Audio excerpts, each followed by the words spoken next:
Hello everyone, this side Diksha Ahuja. Welcome back to my channel Economic Zone by Diksha Ahuja.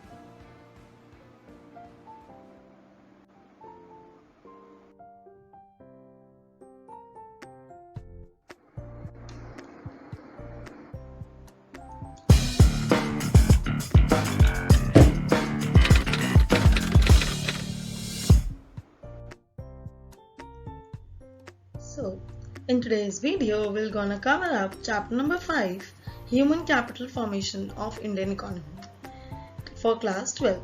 So let us know the content of the chapter and let's see what this video includes. Now, the learning objective of the chapter. First thing, it includes the meaning of human and physical capital and their difference. Then we'll know what is human capital formation and what are the sources of human capital formation, also interpreted as HCF. Then we will know that what is the relationship between human capital and economic growth. After that, we will see on the reports of Deutsche Bank and World Bank. After that, we will see on the importance and problems of human capital formation. And then we will know the difference between the human capital and the human development. And lastly, we will know human capital formation in India, that what is the role of the government for the same. So let us see this video. So topics which are covered in this video are human capital and physical capital and their difference, human capital formation and their various sources such as expenditure on education, health, on-the-job training, migration and information. And after that, we will know if there is any relationship between human capital and economic growth and whether this relationship actually shows in the real world and how to calculate education and health in the real world. So let us start. So, first of all, meaning of human capital. So, when a person takes education, takes a degree, have some expertise, some skill, or any kind of talent is known as human capital. That means an educated person who is having some skill is a human capital.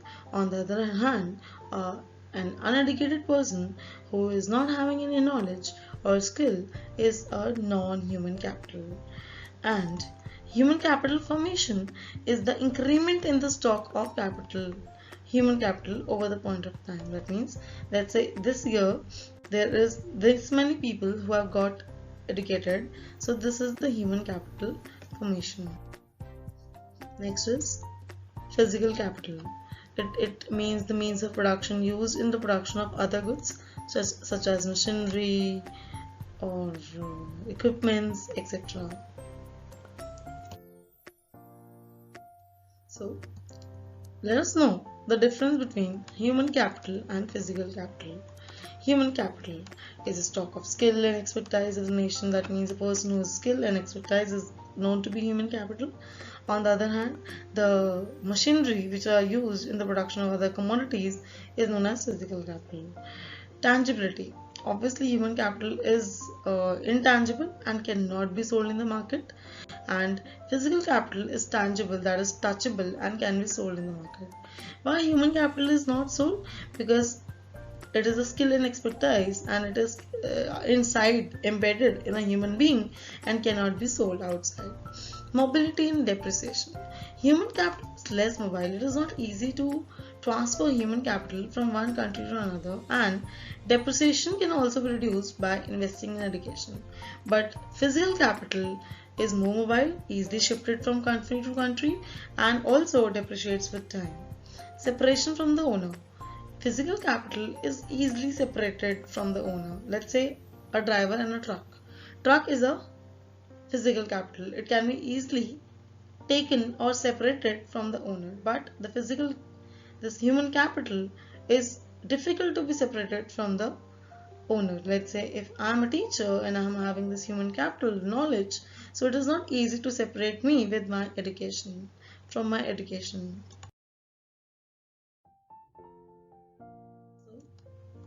Next topic is sources of human capital formation.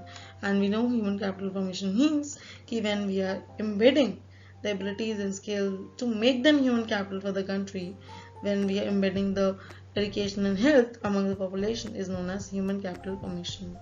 So it has 5 sources: expenditure on education, expenditure on health, on the job training, expenditure on migration, and expenditure on information. Let us understand each one of them one by one. The very first source of human capital formation is through the expenditure on education. Definitely, a educated person always contributes more in the production process as compared to an uneducated person. As we say, his efficiency and productivity is much larger as compared to uneducated person. Spending on education is like spending on capital goods. Why we say this? Because an educated person will earn a higher standard of living and will be happy forever. Let's take an example. There are two friends. One person opted for a job after class 12th of rupees 15,000, and the other friend did his graduation, then masters, then he also took some further degree for a better job, and then he got a package of 60,000 per month.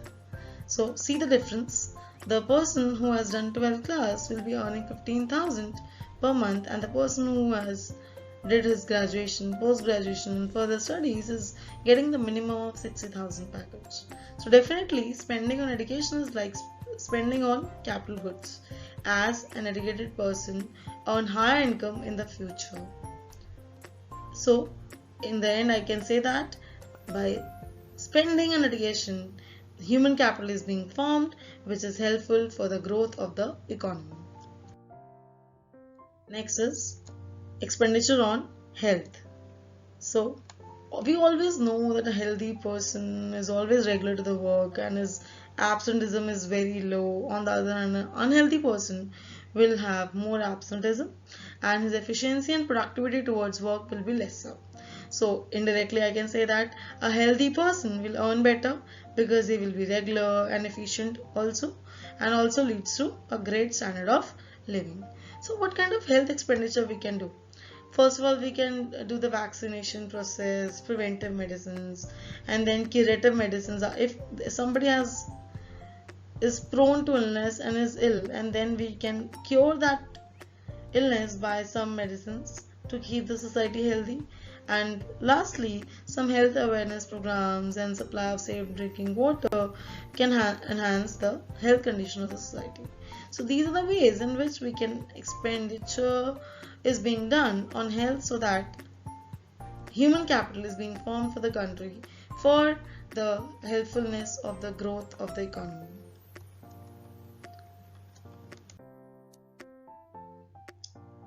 The next source of human capital formation is on-the-job training. So, as you know, after taking theoretical degree, there is a need to train ourselves for the employer purpose, for the job purpose. So, when the employer hires some employees for their organization, it is their duty to train them for their work to be done in the firm. So, the training to the employees can be given in various forms. It can be given by the supervisors or the employers to the workers in the firm itself, or the workers can be sent to off-campus training for 2 months or 3 months, and then when they will come back, they will be this much efficient and productive enough, as they will be increased in their skills, and they will now be helping the firm in generating better profits, in increasing the production, which will definitely help in the economic growth of the country. So yes, we can say that on-the-job training is one of the major sources of human capital formation. Next is expenditure on migration. Migration means when a person is moving from one place to another. So the poor people move from rural areas to urban areas in search of job, and technically qualified people such as doctors, engineers migrate to other countries. So they migrate to other places just to earn handsome salaries. So when we see the cost of these two migrations, either from rural to urban area or from one country to another, it involves huge cost of transportation and the higher cost of living in the migrated places. But definitely, when we will see the benefits from the earning, it always outweigh from the cost of migration. So hence we can say that spending on migration is one of the source of human capital formation, through which we can generate human capital by migrating the people from one place to another. So the last type of expenditure we can do for human capital formation is expenditure on information. So think about why we do the expenditure on information for gathering or getting information. So basically, expenditure is incurred to acquire information, to get information related to labor market or any other market. Let's say if we are spending money to get any information about education institution or any job market, whether this company provides a good handsome salary or not, and from this institution whether the cost of education is good or not, what are the educational standards, etc.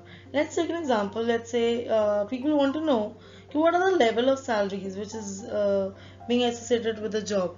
Let's say I'm doing like product designing.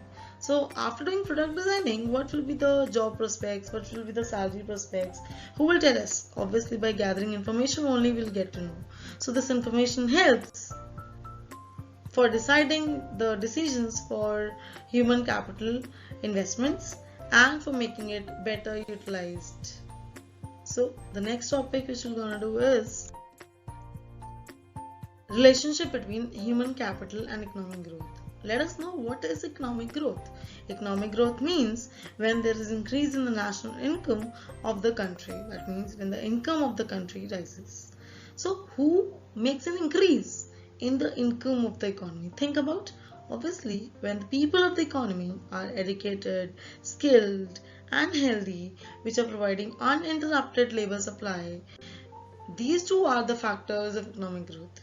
That means when in a country education and health both are good, along with many other factors which we talked about on the job training, expenditure on information, migration, enhance the individual's income generating capacity. That means indirectly we say that human capital formation increases the individual income generating capacity. So by increasing the income generation capacity, the human capital contributes more to the innovations, and as the labor productivity increases, and more the innovations, more the labor productivity, the economic growth will be increases in a greater proportion. So the relationship can be shown in a simpler manner. So if there will be human capital formation, that means if we will generate 5 type of expenditure, we will do expenditure on health, education, on the job training, migration and information. There will be increase in the income capacity of the people because of all these factors, all these expenditures, which will thereby increase the economic growth. Now the question arises that how to calculate the health and education of the country. Health is being calculated by death rate, mortality rate, which actually doesn't tell the health.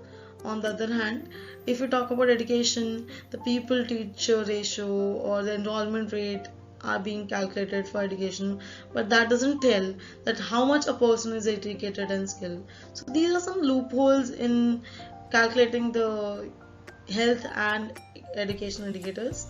But for this video, this is it.